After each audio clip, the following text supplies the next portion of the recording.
Hello बच्चों, कैसे हैं आप सब? अच्छे से हैं? चलिए आगे करते हैं स्टार्ट। हमने कल एक टॉपिक स्टार्ट किया था जिसका नाम था अकाउंटिंग इक्वेशंस, लेखांकन समीकरण। उसमें आपको थोड़ा सा बैलेंस शीट बनानी सिखाई थी कि बैलेंस शीट कैसे होती है। और अब उस लेक्चर के बाद आगे चलते हैं। मैं उन बच्चों से रिक्वेस्ट करूंगा कि जो बच्चे पहली बार मेरे ये नोट्स देख रहे हैं, वीडियो लेक्चर देख रहे हैं, अगर वो देखना चाहते तो वो स्टार्टिंग से देखें। और अगर उन्होंने पीछे देखे हुए लेकिन इससे पिछला लेक्चर नहीं देखा, बहुत जरूरी है, क्योंकि अकाउंटिंग इक्वेशन कुछ पार्ट में करा चुका हूं और कुछ आगे करा रहा हूं। ठीक है, कृपया उनको देख के पहले इसको रोक दे, अभी ना देखें, पहले उसको देख के फिर आए, तभी आपको फायदा होगा। अकाउंटिंग इक्वेशंस में आपको ये ट्रांजेक्शन्स दे रखी है, ये मैंने परफॉर्मा बना दिया साथ के साथ ताकि थोड़ा समय बच जाए। ये परफॉर्मे में कैसे करेंगे, ये आपको सीरियल नंबर 1 2 3 4 5 7 ये नंबर है कि ये ट्रांजेक्शन हुई है। इसकी जगह डेट भी हो सकती है, इतनी तारीख को, इतनी तारीख को, इतनी तारीख को हो सकती है। और ट्रांजेक्शंस, ट्रांजेक्शन का मतलब लेन देन, लेन देन। Ramesh started business with ₹1,00,000। Ramesh ने 1,00,000 रुपए के साथ बिजनेस प्रारंभ किया। सबसे पहले बिजनेस खाली होता है ना, तो सबसे पहले मालिक पूंजी लगाता है, तो मालिक ने पूंजी लगाई, 1,00,000 रुपए लगा के बिजनेस स्टार्ट किया। जब वो 1,00,000 रुपए लेके लगाएगा बिजनेस में, तो देखो कैसे लगाएगा। एक और चीज याद रखने की है, कॉमर्स में जो खासकर अकाउंटेंसी है या बिजनेस स्टडीज है, इनमें अगर आप कोई पिक्चर बना सके ना दिमाग में, तस्वीर, तो बहुत आसानी से समझ में आता है। मैं अपने आप को व्यापारी समझू, यानी आप अपने आप को व्यापारी समझो। फिर सोचो, मैं बिजनेस स्टार्ट कर रहा हूं, यानी रमेश माने माई सेल्फ, मैं खुद स्टार्टिंग बिजनेस विद कैश, मैंने बिजनेस स्टार्ट किया। ठीक है, तो भाई कैसे करेंगे? घर से पैसे लाऊंगा। अब घर में तो पता नहीं 5,00,000 है, लेकिन मेरे घर के सारे पैसे थोड़ा लाने देंगे। वो कहेंगे कल को बिजनेस चौपट हो गया तो वो सारा पैसा नहीं देते, वो एक लिमिट देते हैं, आप इसे ज्यादा यूज नहीं कर सकते। तभी तो कहते हैं मालिक अलग होता है और बिजनेस अलग होता है, सेपरेट एंटिटी बोला था ना एक जगह। तो इसीलिए कहा था कि मालिक के घर तो पता नहीं कितना करोड़ों रुपए हो, लेकिन वो व्यापार को कितना देता है, मेन बात तो ये। तो उसने 1,00,000 रुपए व्यापार में लगाया। 1,00,000 लगाया तो कैसे लगाएगा? घर से 1,00,000 लाएगा और बिजनेस में रुपए लगा देगा, है ना। तो क्या हुआ, बिजनेस में क्या आएगा? कैश आया ना, कैश। तो देखिए बेटे, पहले तो होंगी एसेट्स। क्या होंगी? एसेट्स। और मैं ना अंदाजा करके यहां पर ये बराबर का निशान लगा रहा हूं, क्योंकि ये एरिया मेरा एसेट्स का है और इधर मेरा लायबिलिटी साइड का है। एक इक्वेशन भी आपको अगर मैं अभी बता दूं, बाद में मिटा दूंगा, कि एसेट्स या एसेट्स कह लो, assets is equal to capital plus liabilities. ये एक इक्वेशन होती है। हमारी जो संपत्तियां होती हैं वो लायबिलिटी और कैपिटल के बराबर होती है। मैंने यहां पे अगर मैं आपको यूं कहूं कि ये कैपिटल हो गई मेरी, ठीक है, और ये लायबिलिटीज हो गई।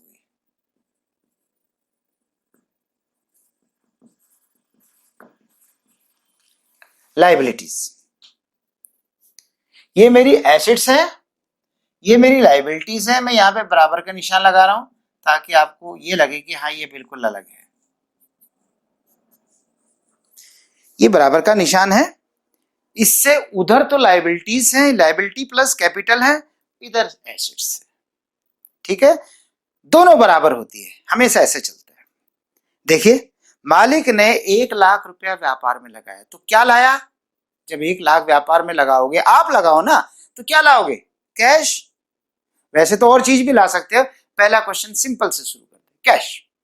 तो बेटे कैश मेरी एसेट्स है, इसलिए मैं यहां पर लिख देता हूं कैश। क्या लिख दिया मैंने? कैश। ये समझ में आ जाएगा, कैश। तो कैश लेके आएगा, कितना लाएगा? 1,00,000 रुपया। तो 1,00,000 रुपया मैंने यहां लिख दिया।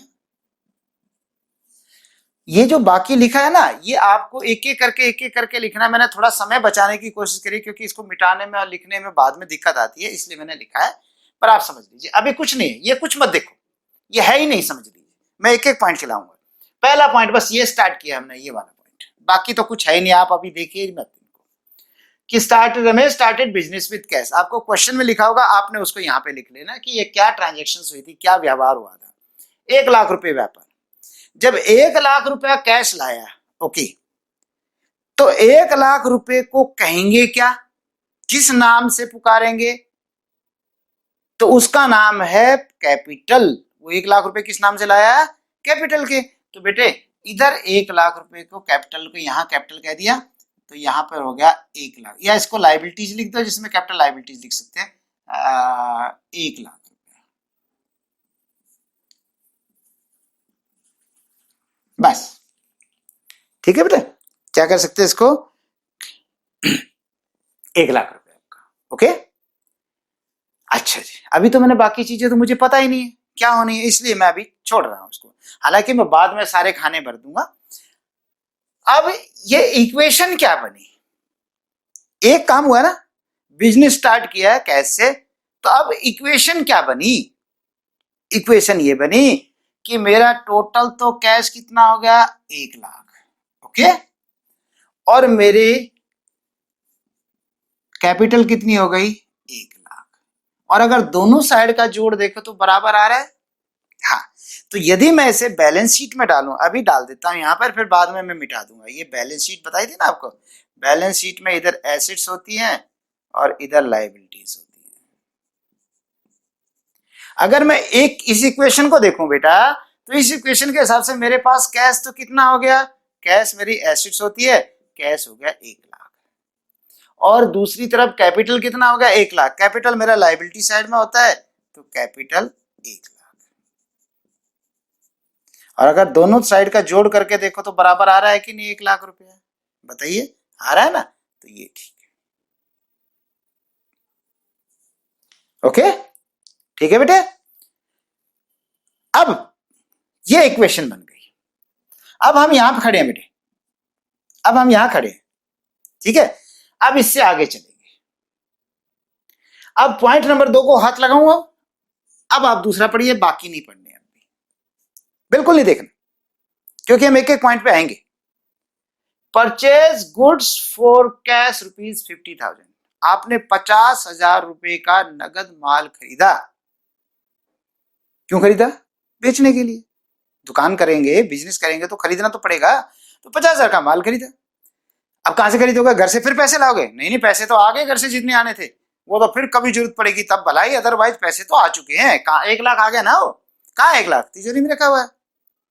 तो 1 लाख रुपए से आप क्या करोगे, अब उसमें से 50,000 निकालो, किसमें से, 1 लाख में से, और उससे माल खरीद लाओ। तो बताओ, जब ये करूंगा तो इससे कैश में कोई फर्क पड़ेगा, जब मैं 50,000 का माल खरीदूंगा तो मेरे पास 1 लाख रुपए रखा है, और मैंने कहा 50,000 रुपए का नगद माल खरीद लाया, तो कैसे खरीदा, यहां से कैश उठाया, जिससे खरीदा उसको दे दिया, उससे माल ले लिया, तो आपके कैश पे असर पड़ा क्या, हाँ पड़ा ना। तो इसको माइनस कर दो बेटा, कि माइनस हो गया, कितना माइनस हो गया, 50,000, मानते हो, 50,000 कम हो गया। अब 50,000 कम हो गया, फिर बढ़ा क्या, बढ़ा क्या, आप किसी को 50,000 दे के आ गए या उसके बदले कुछ लाए हो, लाए है ना, 50,000 जेब में ले गया, एक जेब में आ जाते हैं आज 50,000, आजकल तो 2-2 हजार का एक नोट है, तो 25 ही नोट तो हुए, तो 25 नोट तो बल्कि ऊपर की जेब में भी आ जाते हैं, तो 50,000 ऊपर की जेब में रख के ले जाओ, उसको दे दो, और 50,000 का जो माल दे वो भी ऊपर की जेब में ले आओ। अरे नहीं, मजाक कर रहा हूँ, कहाँ से आएगा माल, 50,000 का अगर आप गेहूं भी लेके आए, और आजकल गेहूं 2100-2200 रुपए के करीब में 1 क्विंटल आ जाता है, तो अगर ऐसे करके मैं 2,000 रुपए के हिसाब से मोटे तौर पे मानो, तो लगभग 25 क्विंटल गेहूं, 25 मोटे तौर पे 20-25 क्विंटल के करीब गेहूं आएगा, यानी पूरा ट्रक भर के आएगा, ट्रक ना लगाओ तो चलो कोई ट्रैक्टर लगा लीजिए, इतना भर के आएगा 50,000 में। तो देखिए, गया जेब में था, आया ट्रैक्टर में है ना, तो बेटे बहुत सारा माल आएगा। अब उसका नाम क्या है, उसका नाम है गुड्स, क्या नाम है, गुड्स। लेकिन गुड्स को ना बेटे कभी गुड्स अकाउंट से नहीं करते, क्योंकि गुड्स के अंदर 5 नाम चलते हैं, या तो वो परचेजेज है, या वो सेल्स है, या परचेजेज रिटर्न है, या सेल्स रिटर्न है, और या वो स्टॉक है। जब खरीदते हैं परचेज अकाउंट में लिखते हैं, बेचते हैं सेल्स में लिखते हैं, ऐसे करके। फिलहाल एक बार मैं इसको, क्योंकि मैंने बैलेंस शीट बनानी है, तो यहां पर मैं इसका नाम, अब यहां पे मैं प्लस लिख के स्टॉक लिख रहा हूं बेटे। अब एक नया नाम शुरू हो गया, पहले कैश ही कैश था, अब स्टॉक भी हो गया। ब्रैकेट में अगर आपको याद अभी दिक्कत आए तो गुड्स भी लिख दीजिए ब्रैकेट में कि भाई गुड्स, ब्रैकेट में लिख लेना गुड्स, याद रखने के लिए। ठीक है। स्टॉक क्या होता है? जो माल अभी बिका नहीं है। तो बेटे 50,000 का मैं माल खरीद लाया, तो 50,000 रुपये मेरा, क्योंकि इक्वेशन नंबर 2 है तो इसी 2 में मेरा यहाँ पे 50,000 प्लस हो जाएगा। जब मैं 50,000 का माल खरीद के लाऊंगा, यस, तो मेरा 50,000 का माल बढ़ जाएगा और 50,000 मेरा कैश कट जाएगा। अब ये साइड कौन सी बेटे? बराबर से इधर इधर एसेट साइड। तो क्या फर्क पड़ा? 50 कैश कम और 50 एसेट बढ़ा। इस पे क्या फर्क पड़ा? लायबिलिटी पे कुछ नहीं। इस पे क्या फर्क पड़ा? कुछ नहीं। तो मैं इनको लायबिलिटी को जीरो मान लूं, पहले जीरो थी, अब भी जीरो की जीरो है। और फिर क्योंकि इसमें तो ये तो इक्वेशन थी ना, अब इसके लाइन में देखिए, इस पे कोई फर्क नहीं पड़ा जीरो, और प्लस कैपिटल पे भी कोई फर्क नहीं पड़ा जीरो। बस। हाँ, अगर आप, क्योंकि अब स्टॉक लिख दिया तो आप इसको पहले से जीरो लिख सकते हैं कि पहले स्टॉक था ही नहीं, फिर उसके बाद जब जीरो था तो इसका टोटल भी क्या हुआ? जीरो ही। अब नई इक्वेशन बनेगी। अब हम पहुंचेंगे यहां पर बेटा। अब नई इक्वेशन पे आ रहे हैं। अब बताइए, क्या मेरा कैश अब भी 1,00,000 रहेगा? जो पहले इक्वेशन थी 1,00,000, अब भी 1,00,000 रहेगा? नहीं भाई, 50 कम हो गया, तो कितना हो जाएगा? 50। ओके। ये दूसरा मेरा स्टॉक कितना रहेगा? ये तो प्लस और प्लस है, तो प्लस और प्लस कितना हो गया? 50,000। ठीक है बेटे। इधर इसका टोटल जीरो जीरो करूं तो क्या टोटल बना? जीरो ही। और प्लस 1,00,000 में जीरो टोटल करूं तो क्या बना? 1,00,000 ही। अब देखिए, इस साइड से उधर का जोड़ कितना है? टोटल 1,00,000। इस साइड से इधर का जोड़ कितना है? 1,00,000। अगर मैं इसको बैलेंस शीट में उतारूं, अब पुरानी इक्वेशन भूल जाओ, नहीं देखो, तो नई में आपको एसेट्स दो लिखनी पड़ेंगी, एक कैश और एक स्टॉक। अब देखिए, ये नई में ये मेरा बदल जाएगा। अब मेरा कैश कितना आ जाएगा? 50,000, और एक और बताया ना आपने, स्टॉक 50,000, और मेरा कैपिटल अब भी वही 1,00,000 का 1,00,000 रहेगा। ठीक है बेटे। सिचुएशन कौन सी आ गई? हमारा ट्रांजेक्शन नंबर 2 पे आ गया। इसको मैं अगर 2 नंबर पे, चलो कर लीजिएगा, कोई समझ लीजिएगा, करते रहेंगे साथ के साथ। ठीक है। अब तीसरा transaction, purchase furniture for cash, rupees रह गया, ₹20,000। आपने 20,000 का फर्नीचर खरीद लिया। क्या किया बेटे?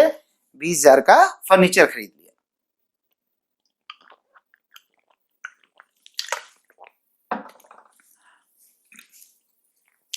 तो बेटे अब बताओ, आइडिया लगाओ, क्या होगा? कैसे खरीदोगे 20,000 का फर्नीचर? फिर तिजोरी में हाथ मारोगे, 20,000 निकालोगे, और निकालने के बाद फर्नीचर वाले के पास जाओगे, उससे कहोगे मुझे ये चेयर दे दो, ये टेबल दे दो, ये बेंच दे दो, वो जो भी आपको लेना है लोगे। तो बेटे क्या फर्क पड़ेगा? आपका कैश 20,000 रुपये कम हो जाएगा। हो जाएगा कि नहीं बेटे? बच्चे बताओ, होगा कि नहीं? हाँ, 20,000 का कैश चला जाएगा, जेब में फिर 20,000 लेके जाओगे, और बदले में क्या मिलेगा? आपकी माल मिलेगा ना? ना ना, गुड्स किसको कहते हैं? जिस चीज का व्यापार किया जाता है, जो वस्तु बेचने के मकसद से खरीदी जाती है, और वो भी रेगुलर सिस्टम में होनी चाहिए, तो वो होता है माल। लेकिन यहाँ तो मैं फर्नीचर क्यों खरीद रहा हूँ भाई? ग्राहक आएंगे, बैठेंगे कहाँ? उनसे चर्चा करेंगे, बातचीत करेंगे, मोल भाव करेंगे, कहाँ करेंगे? कि बैठने की जगह तो चाहिए, तो इसीलिए हम कुर्सी टेबल वगैरह लेके आ रहे हैं। तो ये तो कम हो जाएगा, और बदले में हमारे पास क्या आ जाएगा? एक नई एसेट्स आ जाएगी, उसका नाम होगा फर्नीचर। तो एक और एसेट्स बदल दू यहां पे, फर्नीचर। फर्नीचर लीजिए, एक और नई एसेट्स बनी है, फर्नीचर। फर्नीचर कितने का बना? 20,000 का। तो मैं यहां पर प्लस 20,000 कर देता हूं। ये देखिए इसी लाइन में करना है, ऊपर नहीं जाना, इस लाइन के सामने 20। ठीक है बेटे। अब अभी तक और कौन से खाते चल रहे हैं? स्टॉक का। तो स्टॉक पे क्या फर्क पड़ा? कुछ भी नहीं, 0। और देखिए लायबिलिटी पे क्या फर्क पड़ा? कुछ नहीं, 0। और देखिए कैपिटल पे क्या फर्क पड़ा? कुछ नहीं, 0। अब मुझे मिटा देना चाहिए क्योंकि मेरा काम चालू हो गया यहाँ पे।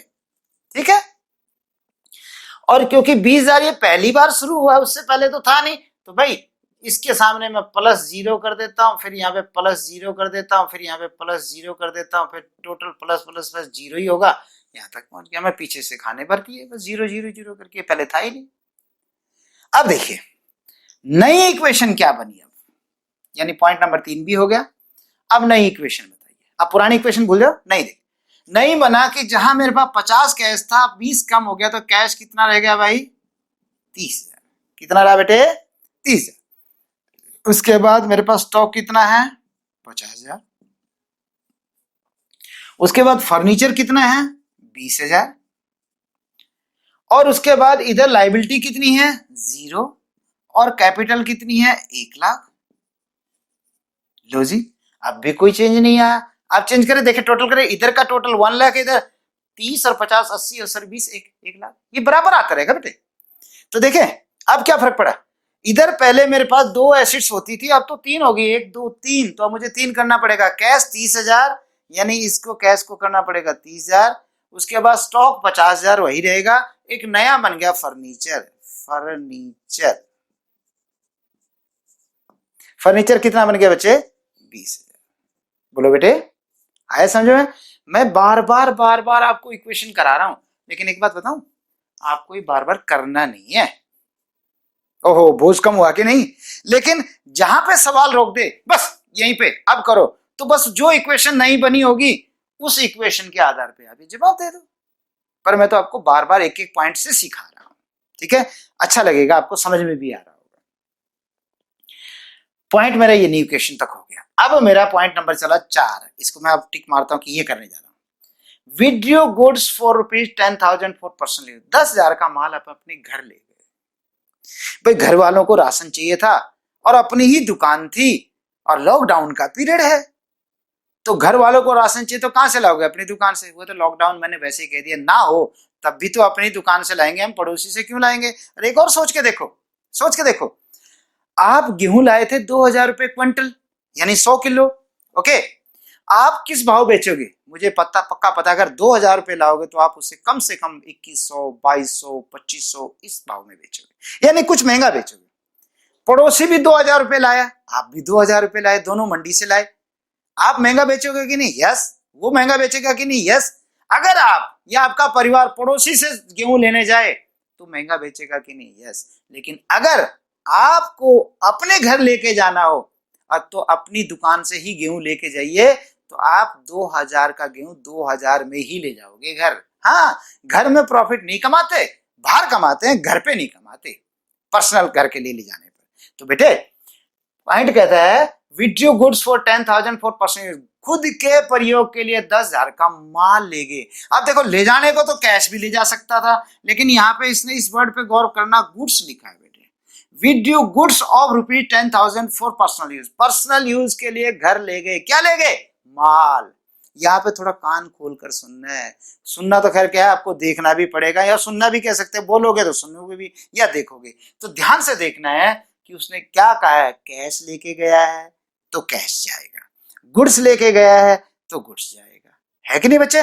तो यहाँ पे मैंने कहा गुड्स लेके गया है, वो भी 10,000 का। तो बेटे इस इक्वेशन में क्या कम होगा? अब कि मेरा स्टॉक कम हो जाएगा। कितना कम हो जाएगा? 10,000। ये वाला, ये कम हो जाएगा। देखिए स्टॉक, कैश कम नहीं होगा। अच्छा भाई दी मैं टेढ़ा करूं कि कहता कुछ कैश भी ले गया, तो बेटे कैश की लाइन में भी कम कर देता मैं, और क्या। लेकिन अभी रहने दो उसको, अभी एक बार सिंपल कर लेते हैं। ठीक है, 10,000 रुपए का माल ले गया। ओके, अब 10,000 का माल ले गया, घर ले गया, 10 का 10 में लेके जाएगा वो, तो ये तो बात पक्की है, घर के लिए तो 10 का 10 में ले जाएगा। क्या इससे लायबिलिटी बढ़ी? नहीं। क्या इससे कैपिटल बढ़ी? नहीं। बल्कि कैपिटल कम हुई। वो क्यों? भाई जब मालिक घर लेके जाएगा तो मालिक के बिजनेस में कितने रुपए देने हैं? 1 लाख। क्यों देने हैं? क्योंकि वो 1 लाख ही बिजनेस में लाया था और अभी कुछ प्रॉफिट तो हुआ नहीं। तो अगर वो घर 10 का ले गए तो मालिक पता क्या कहता है, बिजनेस पता क्या कहता है, मालिक 1 लाख में से 10 कम हो गए हैं। क्यों कम हो गया? आप 10 का माल घर ले गए भाई। तो इसलिए अगर वो ड्राइंग करता है तो मालिक की पूंजी कम होगी, इसलिए मैं पूंजी में 10,000 रुपए कम कर दूंगा। किसमें कम करूंगा? पूंजी में। क्यों कम करूंगा? क्योंकि ड्राइंग माने घर ले जाना, घर ले जाना माने मालिक को देना, मालिक की कैपिटल कम हो जाना, है ना। तो इसलिए 10,000 कम। अब न्यू इक्वेशन, अब मैं इस पे टिक मार दो। न्यू इक्वेशन, नई इक्वेशन क्या बनेगी बच्चे? अब नई इक्वेशन जो आपके सामने बनेगी,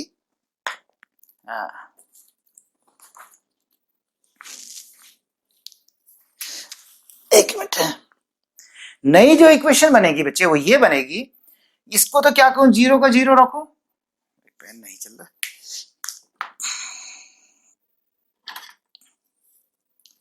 इसको तो बेटे 0 का 0 रखे, इसको भी 0 का 0, प्लस का निशान तो लगाते रहे ना साथ के साथ, और इसमें भी कोई फर्क नहीं पड़ा तो इसको 0 का निशान लगे। ओके, ठीक है बच्चे। अच्छा जी, अब क्या है, 30 में से 0 गई ना, 30 में 0 प्लस हुआ तो 30,000 ही रहा। ये प्लस है, ये माइनस है, तो 50 में से 10 माइनस हुआ तो क्या बचा? प्लस, प्लस का 40,000 बचा। ये प्लस 20,000 हुआ। अच्छा इधर देखिए, ये तो अभी तक खाता ही नहीं खुला इसका, और ये देखिए 1 लाख प्लस है, 10,000 माइनस है, तो माइनस का, ओ सॉरी प्लस का 90,000 रुपये बचा। अब इक्वेशन इक्वल देखें, 30 और 40 70 और 20 90 90, देखो इक्वेशन बराबर चलेगी। और बैलेंस शीट में पहले 3 एसेट्स थी, अब भी 3 ही रहेंगी, लेकिन शकल बदल गई। पहले का 30 का 30 कैश रहेगा, लेकिन अब गुड्स जो स्टॉक 50 का था कितने का हो जाएगा? अब 40 का। ये देखो वो लिखा है ना 40 का स्टॉक, और फर्नीचर तो 20 का रहेगा, तो 40 20 70 90, और इधर कितना हो गया? इधर भी 90, इधर शकल बदल गई, इधर ये 90 हो गया। ये लीजिए, ये तो शकल बदल गई। ओके बेटे, अब चलता हूं मैं 5वीं ट्रांजेक्शन। 5वीं ट्रांजेक्शन कहते हैं परचेज गुड्स ऑन क्रेडिट ₹40,000। आपने 40,000 का उधार माल खरीद लिया, और खरीद लिया माल। ओके, खरीद लिया, नगद खरीदा था, अब उधार खरीद लिया। पैसे कम रहे होंगे या मिल रही है उधार, तो आपने उधार खरीद लिया, तो 40 का उधार खरीद लिया। तो खरीदने से क्या फर्क पड़ेगा? बताओ बताओ बताओ। जब खरीदोगे तो माल तो आएगा ना। अच्छा, कब आएगा माल? नगद खरीदने पे या उधार खरीदने पे? नगद खरीदने पर माल आता है या उधार खरीदने? माल तो दोनों में ही आएगा, दोनों में। अगर मेरे पास सैलरी के पैसे नहीं है इन दिनों, और मैं दुकान पे जाता हूं और दुकानदार को कहता हूं अभी मेरी सैलरी नहीं आई, मुझे कुछ राशन दे दो, तब भी थैला भर के लाऊंगा। और मेरे पास पैसे हैं और मैं पैसे से नगद लाऊं, तब भी मैं थैला भर के लाऊंगा, है कि नहीं बच्चे? तो इसलिए माल तो दोनों कंडीशन में आएगा। तो माल बढ़ेगा ना यहाँ पे, तो क्या बढ़ेगा? ये वाला, ये स्टॉक बढ़ेगा। कितने का बढ़ेगा? 40,000 का। अब कम क्या होगा? कैश? नहीं भाई, पहले तो कैश ही कम पड़ा है, पहले तो मेरे पास कैश भी कम है, हो भी नहीं सकता था। पर चलो, सवाल कहता है उधार खरीदा है, तो उधार खरीदा है तो 40,000 का उधार खरीदा, तो मेरा वो क्या बन गया जिसके मैंने पैसे देने हैं? उसे कहूंगा मैं क्रेडिटर। क्या कहूंगा? क्रेडिटर। तो यहां पे जो लायबिलिटी थी ना, इसका नाम मैं क्रेडिटर कर सकता हूं, क्रेडिटर, क्रेडिटर्स, लेनदार। ठीक है बेटे, तो क्रेडिटर्स हो गए। तो यहां पर क्या बढ़ेंगे? क्रेडिटर, वो भी कितने? 40,000 के। तो देखिए ये 40,000 प्लस हो जाएगा, प्लस 40,000। यस, ठीक है, 40,000 हो गया। और बाकी में तो कोई फर्क नहीं पड़ा, इसलिए ये यूं का यूं 0, ये कुछ नहीं फर्क पड़ा, इसलिए ये का ये 0, और ये भी 0 का 0। तो नई इक्वेशन बताओ बच्चों क्या बनी? नहीं, अब तो समझ में आने लगी होगी मुझे लगता है, इतनी इक्वेशन करने के बाद तो बस जोड़ घटाई तो करना होता है। 30,000 है, 30 में प्लस जुड़ा तो 30 का 30 रहा, ये दोनों जोड़े तो कितने हो गए? 80,000। ये जोड़ा तो कितना हुआ? 20,000। और अब बैलेंस शीट को नई जगह पे बदल दें, क्योंकि अब जगह कम पड़ गई है। ये लीजिए, मैं अब यहां से बैलेंस शीट को उड़ा देता हूं और यहां पर कितना हो जाएगा 40,000 और यहां पर कितना हो जाएगा 90,000। अच्छा टोटल करके देखें 90 और 40 कितना होता है 130 और इधर 80 और 30 एक 10 एक 10 और 20 एक 30 बराबर। अब मैं यहाँ पे आपको इक्वेशन बना के नहीं दिखा रहा क्योंकि अब लास्ट में ही बना दूंगा। ठीक है, वैसे करना हो तो ये तीनों एसेट्स लिखेंगे और ये दोनों लायबिलिटी साइड में लिखेंगे। टोटल तो आपने देख ही लिया। अब उसके बाद छठा पॉइंट टिक लगा दूं, सोल्ड गुड्स ऑन क्रेडिट ₹30,000। आपने 30,000 में उधार माल बेचा। सोल्ड गुड्स ऑन क्रेडिट, अब की माल बेच रहे हो और वो भी उधार बेच रहे हो। क्रेडिट मतलब उधार। अब जब उधार बेच रहे हो 30,000 में बेच रहे हो, कितने में 30 में, और यहां पे लिखा है कोस्ट ₹20,000। 20,000 का माल था और 30,000 में बेचा। ये कोस्ट मतलब जो हमने पढ़ा था, हमारी लागत आई थी वो 20,000 आई थी। कितनी आई थी 20,000। ठीक है बेटा, 20,000 की लागत आई थी और वो हमने कितने में बेच दिया 30,000 में। ऐसे ही तो करते हैं, महंगाई तो बेचते हैं। तो बेटे अब दोस्त सोचो, वही बता ना, फिर कल्पना करो, मैं किसी को माल बेच रहा हूं, 20,000 का माल 30,000 में बेच रहा हूं, तो मेरे गोदाम से माल कितने का जाएगा? सोचो कितने का माल जाएगा मेरे गोदाम से? मेरे गोदाम से माल जाएगा 20,000 का, क्योंकि 20 का ही तो निकला है, तो 20,000 रुपए तो मेरा यहाँ पे स्टॉक कम हो जाएगा। ठीक है बेटा, क्या कम हो जाएगा? स्टॉक। अब नगद बेचा है या उधार बेचा है? उधार। अगर नगद बेचा होता तो मेरे कैश बढ़ता, लेकिन नगद तो बिका ही नहीं, उधार बिका है। तो वो जिस व्यक्ति को मैंने बेचा वो मेरा क्या बना? जिसको मैंने माल बेचा। अब ये मैं टर्म्स पहले करवा चुका हूं, जो बच्चे पहली बार देख रहे हैं वो अकाउंटिंग टर्मिनोलॉजी, अकाउंटिंग टर्म्स का एक टॉपिक है, उसको देख लीजिए, वहां से आपको समझ में आएगा। ठीक है बच्चे, बता तो मैं यहां भी सकता था, लेकिन फिर जब ये अभी लेक्चर बड़े हो रहे हैं तो वो और लंबे हो जाएंगे, अरे ये अच्छा नहीं होता, इसलिए। तो कितने का वो मेरा डेटर बनेगा जिसके मैंने पैसे लेने हैं 30,000 का, और डेटर क्या होता है? एसेट्स, क्योंकि उससे मैंने पैसे लेने हैं। जब मैं 20,000 का माल 30,000 में बेच रहा हूं तो बाद में उससे पैसे लूंगा ना, कि भाई साहब याद रखना मेरे पैसे आपने देने हैं, तो आप मेरे लिए देनदार हो, डेटर हो। तो एक और नया बन गया यहाँ पे डेटर्स। क्या बन गया बेटे? डेटर्स। तो डेटर कितने का बन गया? 30,000। इस समीकरण के सामने जो लिखा है ना, इसके सामने लिखना प्लस, और कितना बोला? 30,000। ठीक है, कितने का माल गया? 20 का। डेटर कितने का बन गया मेरा? 30 का। तो क्या इसमें मुझे कुछ लाभ हुआ या हानि हुई? हाँ हुई ना, 10,000 का लाभ हुआ। जब 20 का माल घर से जाएगा और 30,000 आएंगे तो हम कहेंगे वो 10,000 की मौज होगी, 10,000 कमाई होगी। तो 10,000 की कमाई किसकी हुई? व्यापार के मालिक के लिए। व्यापार की हुई, पर वो कुल मिला के कमाई किसको जाती है? लास्ट में मालिक को जाती है। इसलिए ये 10,000 रुपए मालिक के खाते में प्रॉफिट के चले जाएंगे। किस रूप में चले जाएंगे? प्रॉफिट्स के रूप में। जो इसके अंदर लाभ है ना वो चला जाएगा बेटे, किसमें? मालिक में।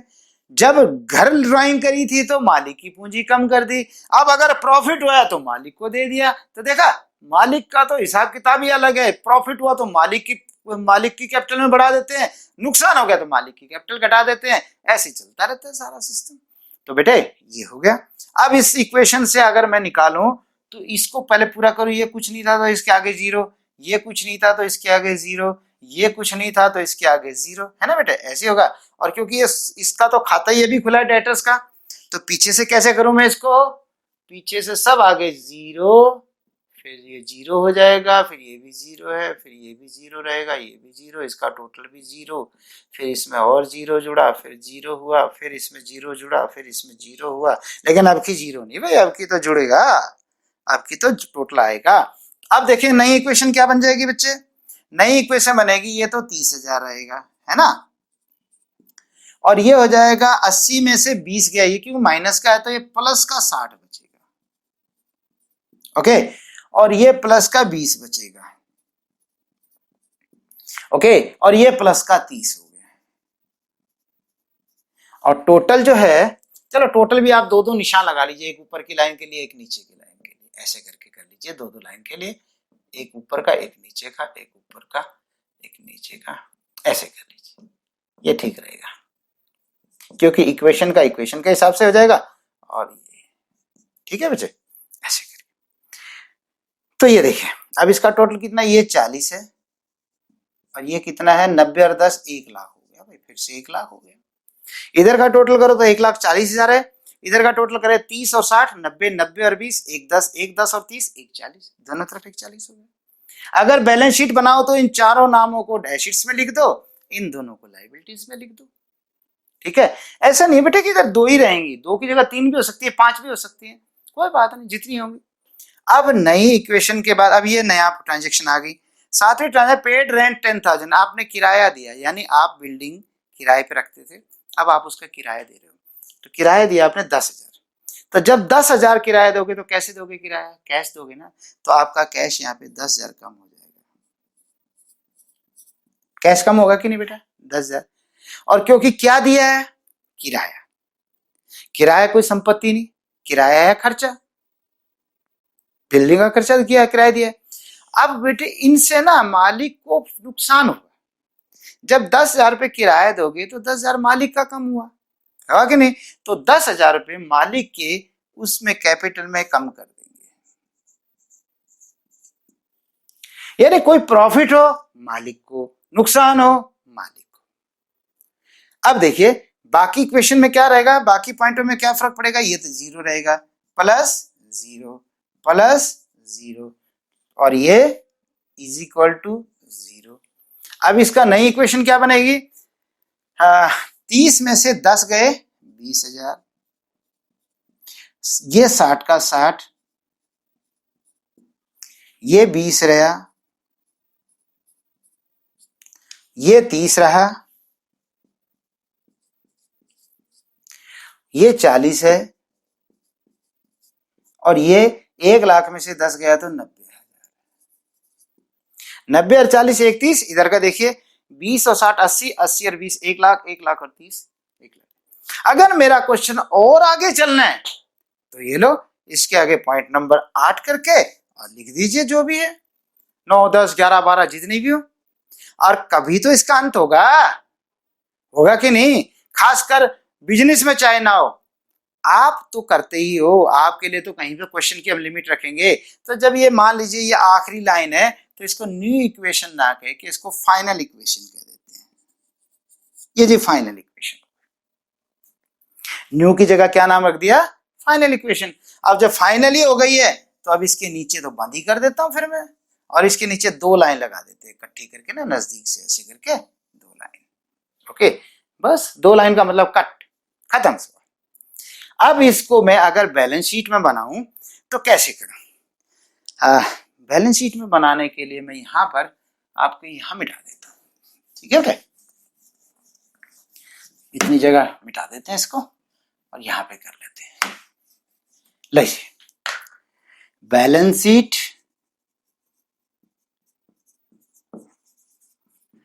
एज एट, डेट दे रखी हो तो ठीक है, नहीं तो ऐसे डायरेक्ट लगा के, डेट भी क्यों डालते हो, छोड़ दो ऐसे, बस अपना काम पूरा कर दो। ये मेरा क्या बना बेटा, एसेट्स, और ये लायबिलिटीज,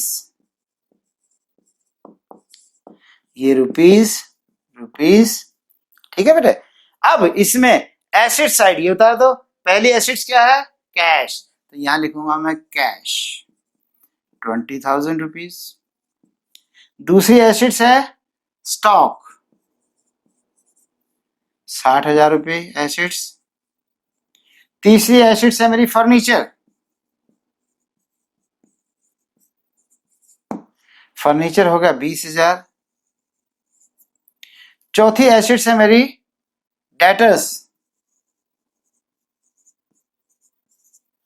डेटर्स है 30,000। एक मैंने आपको बताया था डेटर्स में बी साइलेंट रहेगा, बी नहीं बोला जाएगा, DEBTORS लिखा जाएगा, पर बोलेंगे डेटर्स डेटर्स डेटर्स, याद रखना डेटर्स, डेब्टर्स नहीं, ठीक है। अच्छा जी, उसके बाद इधर दूसरी साइड का क्रेडिटर्स,